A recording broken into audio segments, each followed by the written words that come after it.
kubwa. Mtu ambaye umeamka asubuhi unakamtaji kako umekatafuta kwa ngama hivyo hivyo. Saa 12 ya kapo kameisha kote. Sio jambo jepesi. Ndio maana nimekuja hapa kwanza kukutana na ninyi ili tujue tunatokaje hapa tulipo. Lakini jambo la pili, kuna maelekezo specific, maelekezo mahususi ya Mheshimiwa Rais Dr. Samia Suluhu Hassan. Nadhani mmeyaona na mmeyasikia kwamba ni nini tunatakiwa tutoe majibu tunachokifanya hapa kuwarejesha wafanyabiashara katika hali yao ya kawaida. Na muda ambao nimeutoa angalau wafanye kazi kwa siku 7. Wote hao wataungana kuchunguza na kutoa mapendekezo ya nini kifanyike.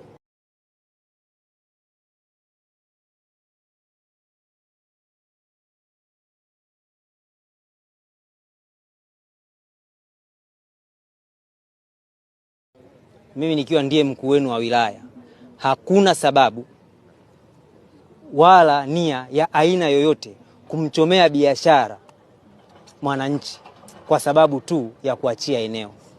Na niwahakikishie kwa kinywa kipana bila kuogopa wala kupepesa maneno, ingekuwa tunataka wafanyabiashara waondoke, mngeondoka.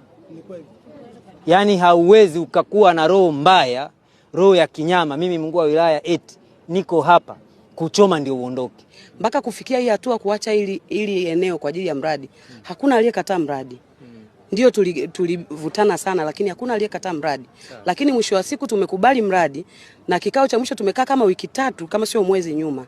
Tukakubaliana tutoe watu wote ili tuachie eneo zima la mradi mtujengee soko. Lakini mwisho wa siku hao halmashauri mnakuja mnatuambia tuligoma mradi. Sijui, yani nilitamani kumuuliza, lakini kwa sababu tulikuwa eneo ambalo tunatakiwa sisi ndio tuwakamu wafanyabiashara, tukashindwa kumuuliza. Lakini tunaomba uangalie ili mkuu wa wilaya.